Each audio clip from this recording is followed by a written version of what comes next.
Heddummina malee tokkummaa fi humna waan qabnu. Dhiigni keenya guyya guyyaan dhangala'a. Kabajaan teenya bakkayyutti baddi. Birmadummaan teenyas erga cabdee jaarraa geenye.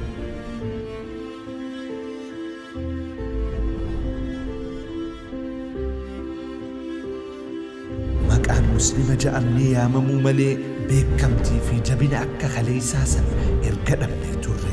Lubbuun jirra ifseena garuu osoo lubbuun jirru jiruurraa abdii murree qaata tuune. Rakkoo fi gadadoon bara baraan sirra dabarti. Ati immoo hin jijjiiramtu bakkuma kaleessaati jirta. Birmadummaan ta'e erga cabxee jaarraa tokko guunne zamanuma ati keessa jiraachaa jirtu kana keessatti salphina hedduutu mudate. Afgaanistaan adawwiidhaan weeraramte.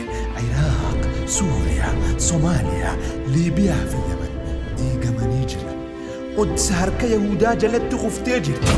Dubartiin muslimaa bakkayyutti gudeedamti. Hijaaba uffachuun yakka ta'ee jira.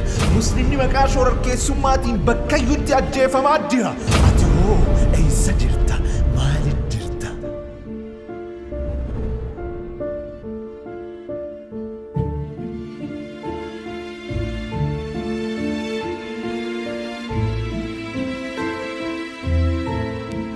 Kana hunda yeroo sirratti raawwatan waan callisteef arraan tana immoo nabiyyii kee hammaatii fi qabeenya keetii ol jaalattu san maqaa isaa balleeysanii suuraa isaa fokkisan.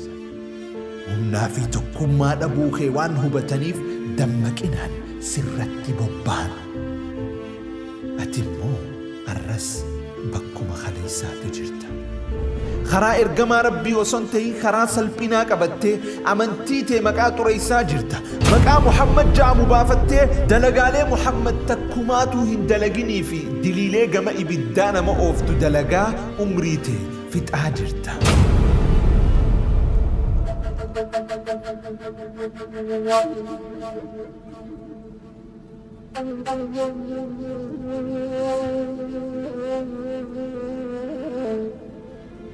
Dhiifama yaa ergamaa Rabbii.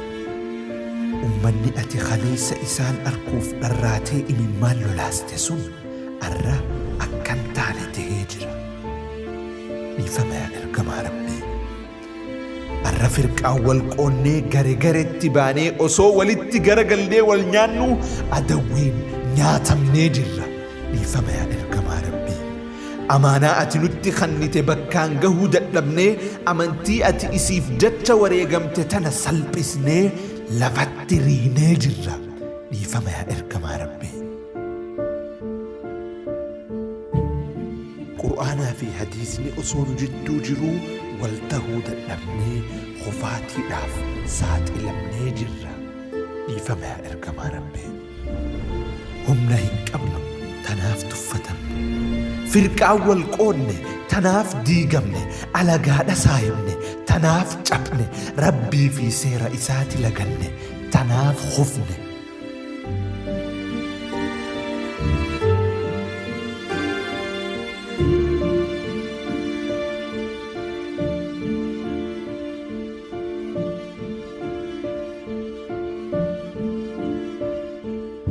Amantii teetii fi nabiyyiin keetis siif sarara diimaadha. Namas ta'ee biyya maqaa rasuulaa balleessitu oomisha isii lagadhu. Irraan bitin ittis hin gurgurini diinagdeedhaan isii qixaaxi.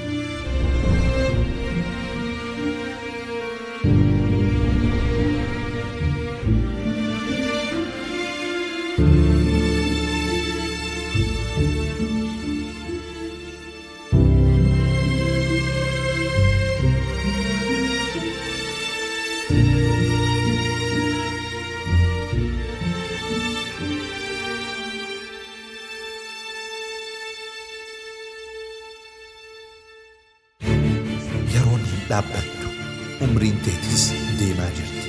Ati hoo eessa jirta? Barumsarran jirtu, hojiittin jirtu, daldala keessan jirtu, miidiyaa jabaa hin qabdu. Miidiyaaleen teetis birmadummaa amantii tanaa ajandaa godhattee rakkoo amantii teetirratti gahaa jirtu yeroo yerootti sirraan ittistu. Ati eessa jirta? Maaliif jirta? Maaliif jirta? salphina keessa turta. Dhiyoo maal eeyta? Maal eegaa jirta? Maal eeyta? Qalama fudhattee barumsatti maan fiine? Maal eeyta?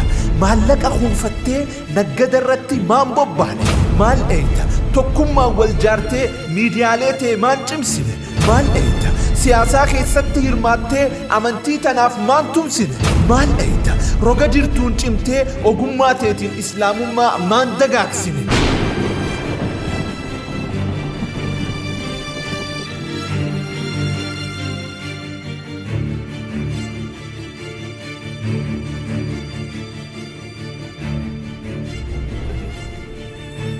Haga yoom salphina keessa turta?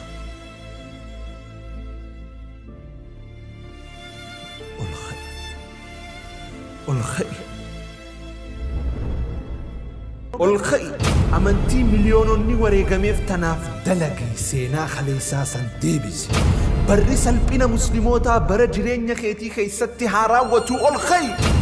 Ol ka'i gad aantummaa fi qofaatii ati rabbirraa fagaattee si mudatte tana gama rabbii deebi'ii salphina keessaa bahi. Ol ka'i lubbuun takkuma baati takkittii qabdu tana islaamummaaf wareegi.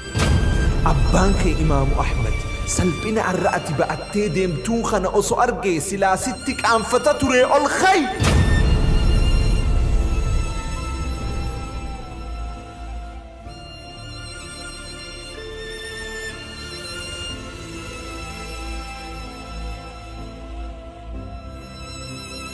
ol ka'i abboota kee mataa ol qabachiisi. ol ka'i qalama kee qabadhu gama barumsaa fiigi. ol ka'i wal ta'i wal jaari sabaan wal hin qoodini tokkummaa islaamummaa jiddu gala godhatte hundeessi. Barri salphinaa ni raawwata. Birmadummaan islaamaatis ni deebiti. Islaamummaanis wiliidha roga cufaan dagaaguuf teessi. لا غالب إلا الله.